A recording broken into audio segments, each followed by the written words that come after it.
Hi, and thank you for listening to Dream 10X Radio, where we interview people attempting to live extraordinary lives. Our twofold purpose is to both direct and inspire people bold enough to do the same. Dream 10X. Face your fears and make your life count. Hey, it's your boy JC. And Dr. Capel. And welcome to Dream 10X Podcast, episode 61. What does that mean in English? That's German for 61. How do you say 61 in French? 61. 61. Episode 61. 60 plus 1. Dream 10X episode 61. And today we wanted to talk a little bit about the book that I read recently called Driven to Succeed, written by Rod McQueen and Susan M. Papp.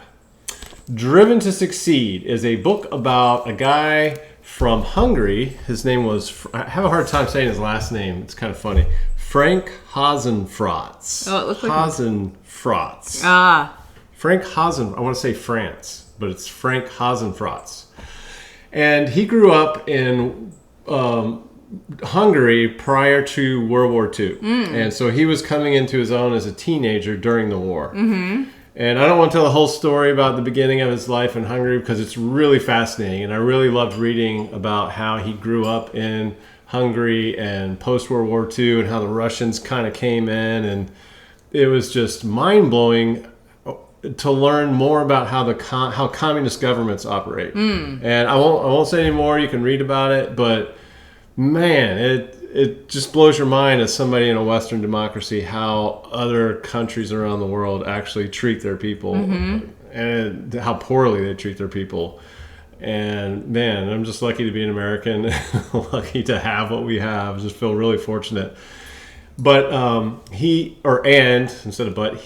ended up coming to Canada, not the United States. He wanted to get out of communist Hungary at the time. And he was a soldier over there, and he ended up escaping and coming to Canada instead of the United States. And one of the things that Canada offered immigrants during World War II was kind of a stipend, some money. They gave them some money, and they fought about it. They weren't going to give immigrants anything when they came over into Canada. But then they decided ultimately that people who were fleeing war-torn Europe, they would be willing to, give skilled immigrants some money. Makes sense. So he had a little bit of money from the government. It was just a one-time thing. It wasn't like a monthly thing. He had a little bit of money when he came across the Canadian border and had to make it on his own at that point. Yeah. Okay, we welcome you into our country. You're a war-torn immigrant from Europe, and you can now operate within Canadian borders, but you're on your own. You got to figure it out. Go do great things. Go do great things, exactly. And so what a fascinating story about how he did great things. Yeah. He came in and basically had no money, and he lived out of a train station, and he brushed his teeth in the train station bathroom while at the same time he started work at a car wash. And so he made a little bit of money at a car wash and he saved it. Made a little bit of living out of a train station. And slowly but surely he snowballed that into getting a job. His trade was machining, working with making machine parts for cars and tractors and that kind of stuff. And so he had an in-demand skill there, and eventually he got hired at a company to do that kind of thing.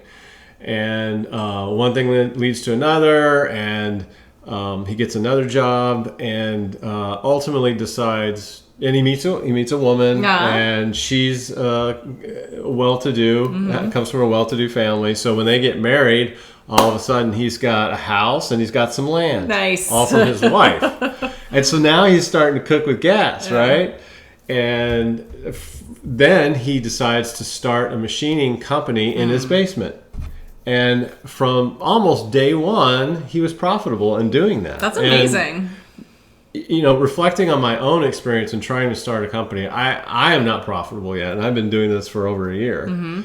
And so that was a little depressing to me to hear that he was able to come into this country from after surviving World War II and going through all that he did was able to start a profitable company in his basement from day one. So I feel like such a loser in some regard. But at the same time, like, you're building software, which is a way different thing than something tangible you can physically sell to somebody. Like, software is wildly different than some piece of metal. Yeah, and it makes me wonder. It makes me wonder a lot. Are the things that we build in the virtual world really worth anything compared to people who build things in the real world? Yeah. So I think about the philosophy of It's that. definitely a a dichotomy. Like, yeah. Physical things, like machine parts, people wanted that. People You want have that. to have that small piece of your car or you're screwed. Right. Building things in the real Yeah. world and having that skill to build things. So there's a lot of things we've talked about that we've wanted, real physical things built. But we were like, we don't know, and we're not going to go to China to have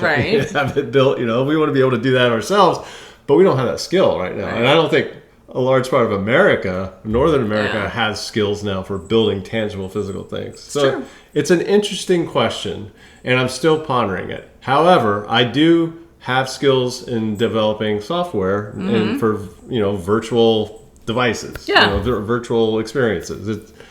But I'm still wondering, like, it's an interesting question, and we'll see. Well, is something that I build out of bits and bytes going to be worth anything? So anyway, he goes on from being profitable almost from day one, building machine parts in his basement, but he also has a very keen business mind as well. And it was interesting to learn about how he thought about things and how frugal he was. Frugality is very important as well. And I'm constantly thinking about frugality. Do we really need to be spending money on this, that, and the other? And it's a really difficult thing to do. And he eventually he eventually built $1 billion company. That's amazing. And it's still in existence today. It's called Linamar, Linamar. And it's a combination of letters from the women in his family, his wife and his daughters. And it's just a really great. The dog just walked off with her bowl for some reason. It's kind of odd. She doesn't do that very often. Anyway, so it's still around today. It's $1 billion conglomerate up in Canada called Linamar. It's publicly traded, I think, on that market up there. And they've done business with companies in America, and they've had some companies in Mexico building machine parts as well. And they even had it, which is ironic, I think, they even had a stint building machine parts for columbines, for farm columbines. I've been in one of those. You have? Yeah. In Nebraska? Yeah. Oh. At Cracker Barrel's dad. Oh, really? You drove it? No, I sat in it. Oh, you sat in he it? wouldn't let me drive it. Did it have air conditioning? It did. It did. Yeah, these things are crazy. It probably had a radio and air conditioning. Well, I don't know about the radio. I was just so excited and it was tall too, like to be up in that thing. They're big machines. Yeah. But he had a contract with Russia. And so he tried to sell to Russia, but because of the communist bureaucracy there, he ultimately had to say, "I can't do it. It's just impossible." So one of those interesting stories there, he shipped some columbines to Russia after having the contract all ironed out and everything. So they and it's Combine, not Columbine. Combine, sorry, not that's the high school. Combine, and they get the combines over to Russia, and the port authority there says, "Niet, you cannot bring the combine Das ist into nicht sehr gut." You cannot bring it into the country." He's like, "Well, why?" And so they came up with some. It's just we can't bring it in because of it had something to do with the oil or something like that. So he and some of the top executives bought tickets to fly over there to talk face to face with the people who wouldn't allow the combines in. And ultimately, it ended up with them having to pay like $100 bribe to allow them to let the combines in. And so he was like, I spent all this money to fly my executives over there and me to talk to these people, when all I had to do was pay like $100 fine to these guys, and they would live. So that's why he's like, I can't do business with this crazy country, which is a really interesting story. So I think that's all I'll say about this book. I really am intrigued by immigrants who come to this country and are wildly successful. And we talked about Sam Zell in our episode 47. And again, Sam Zell, while he wasn't born in Poland, his family fled war-torn Poland during World War II as well, and he was born shortly after his family came to the West Coast. And again, Sam Zell was a billionaire, real estate investor, and other investor. And so it's really intriguing to me to look at the lives of these immigrants who come to America and just are hugely, or not, America and Canada, these liberal democracies, and to look at their lives and to see how widely successful they were. What was it that drove them to become so successful? And I think part of it is to be in a place where they're now free and to have an awareness of what it's like to not be free. You don't appreciate what you have until unless you have something to compare and contrast it with.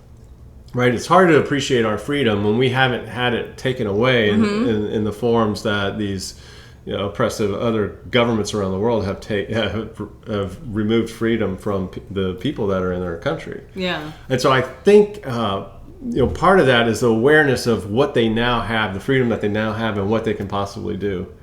And I don't know. It's really cool to think about and cool to read about and see the transition of their lives and how they became successful. So I'm also curious, like the number of immigrants who come in who are not successful, and what is the difference between the two? Yeah, I don't know. Especially from war-torn countries, like what is how are they not able to overcome the barriers that some of the other folks have? And I don't know. So, great book, Driven to Succeed. I really loved it. Recommend it.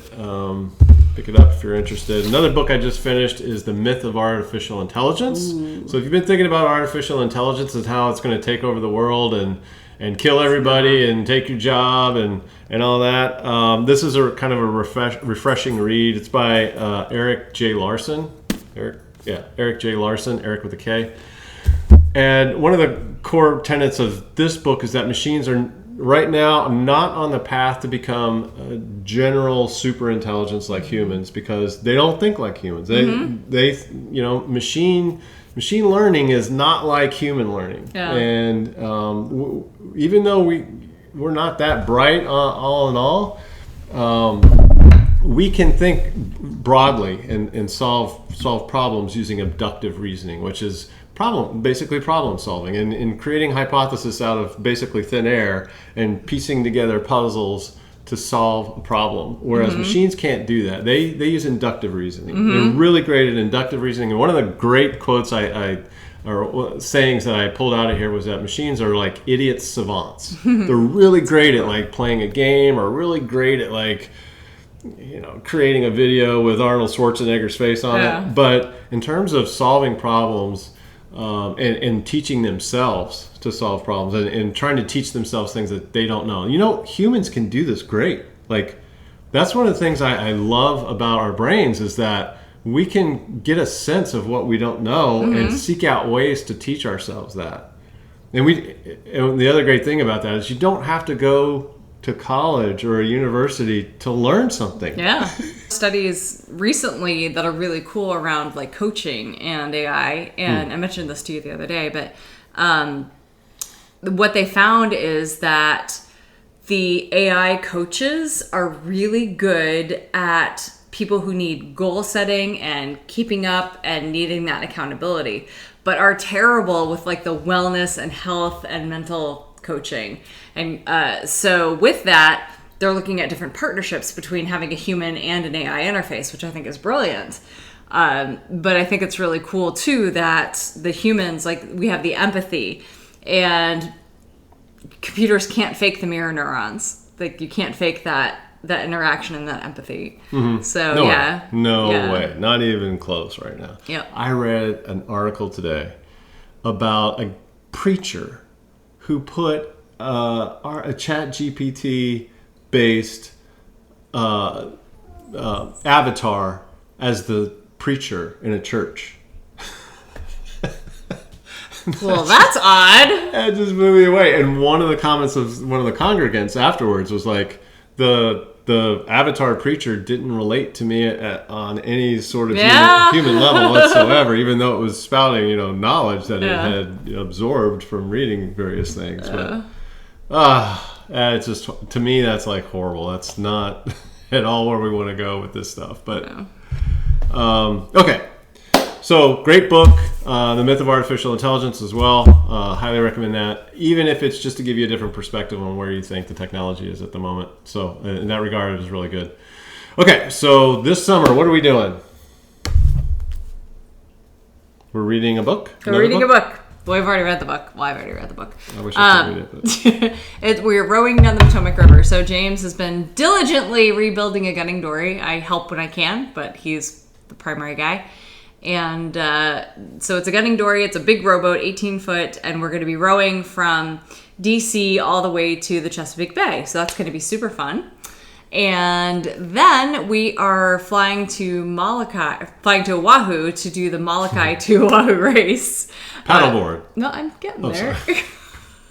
Okay.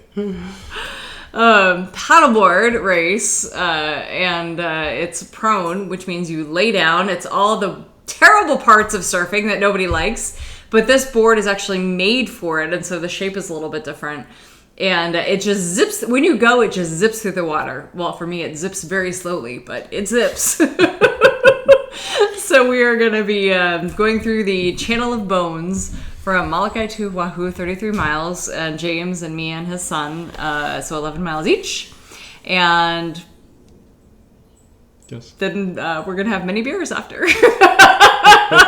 But the race is not just prone, it's also stand-up and foil. But we're only doing prone. We're doing a And incidentally, we've never paddleboarded before in our lives, so this has been a huge learning curve in about 2 months. And it's been tremendous as a learning professional to experience learning something wildly different that I've never done before, especially physical, which is different than brain stuff. And so it's been cool. One of the challenges of prone paddleboarding is getting up on your knees on this little thin board and paddling on your knees. And if you look at some of the previous races from the Molokai to Oahu, you'll see people, just really sticking their butt up high in the air and really digging deep in the water. And so the first time I tried that, I went whoop, right over. So, wow, what a skill it is to be able to balance on your knees and paddle in big waves across the Kaiwi Channel. Yeah. Wow, I had no idea it was that difficult. So I keep going back and looking at these pictures, and these people are just hammering it in these big waves across the channel. I'm like, man, that is such a skill. Just great respect for these people who are able to do that. Yeah. And again, it's one of those things where I was like, we got to do that. It comes back from when we went to Molokai 2 years ago, and we sat on the beach and we looked at across the channel, eating hamburgers from Molokai Burger, looking across the channel and seeing Oahu in the distance and just thinking, man, that would be really cool to be able to cross that channel in some way, either row it or swim it. I bet we could swim it, And so when I saw this race, I was like, man, this is a chance to feel that. And I've heard some people in some of the videos, they call it mana, the mana of the channel, the spirit of the channel. And I want to experience that before I die. And so I'm really, really happy to be able to get out there. I have no idea if we're going to be able to finish in time, but that we're working really hard to get our chops in and getting our times down and stuff. What? Nothing. Speed of sloth. So what did you think when I asked you to do that? Do you really want to know? Yeah, I do. From that first time I asked you, would you be willing to do this? And in light of everything else, we had already planned to row down the Potomac. My first reaction was, "Are you effing kidding me?" Yeah. Because we had a whole Potomac thing planned already up the Delaware Peninsula. I mean, yeah, and so it was totally derailing that trip. And not totally. You asked my initial reaction. I'm telling you my initial reaction. Okay. Keep them all straight. It was totally derailing that trip. And then the cost hit me second. This is going to cost a lot of money to get us there. To get all the things is going to be wildly expensive. So those are my first two reactions. Okay, so honestly, since we're on the podcast and is that safe space for you? Yeah, let's just air I'm the editor, right? Let's air our dirty laundry right now. I'm the editor. Do you wish I had not pushed us to do this at this point? I think it's a really interesting learning experience. I'm excited to go and try this out and see how it goes.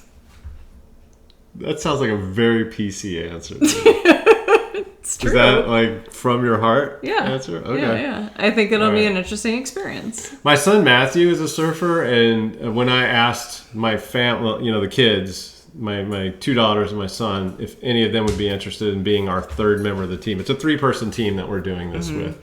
I don't think any of us could do solo 33 miles. That on top of everything else, I don't think. I don't see how people do that. But when I asked them, Matthew immediately said, yes, that is something he would love to do.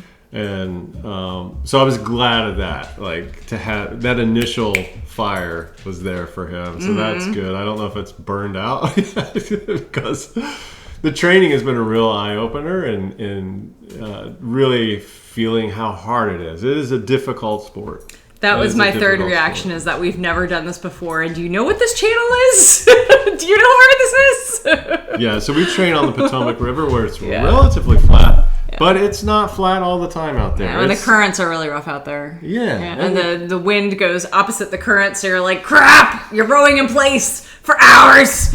And it's frustrating.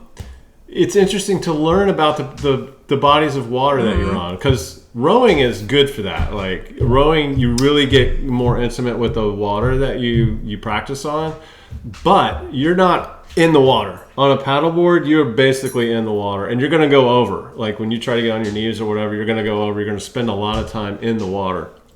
And so, for me, I mean, it sounds corny, but paddleboarding allows me to be more intimate with the body of water that we train on. Especially when the tides are against the wind and you've got weird currents, and the board really will move through almost anything, any adverse condition, whether it be waves or current, but you really feel it. Like you feel how the water moves even more. And I don't know, I just really like it. Plus it's making me less afraid of like going into the water. Like rowing in a single scull, you get uptight about potentially going over. Like even when you shove off the dock, you don't want to go over. But on a paddleboard, it's like, I'm gonna go over. I know how to get back on the board and start all over again. And I love that about that. And about rowing, like you can flip over and get back in. It's just a pain in the butt. It's hard, and you don't. It's like nobody flips a boat. Like you don't want anybody to ever see you flip a boat, because that's like, oh, you don't know what you're doing. Yeah. And paddleboard, if you don't want to flip over either. But I don't know. It's just to get more in the water, to feel more of the water, to be more. Oh, okay, it sounds corny, but I really like being on the water. I love it. Good. And it makes you feel like you're part of that ecosystem a little bit. Anyway, so that's what we're doing. We are going to take a break from this podcast for a while. We'll probably be back around September. Assuming we don't get eaten by sharks, yes. No, we're not going to. Fourth reaction.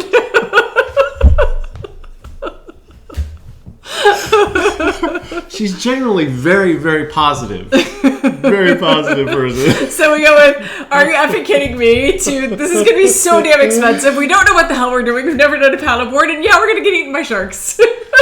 My hope, however, I'm going to be the positive half right now. Usually it's you. 90% of the time it's you, Mrs. Positive. But for this, I'm hoping we come back successful, that we finished within our 8 hours, and we were, had a great trip, and we're all alive, and we'll look back on this forever, for the rest of our lives, with great fun. This is with one leg.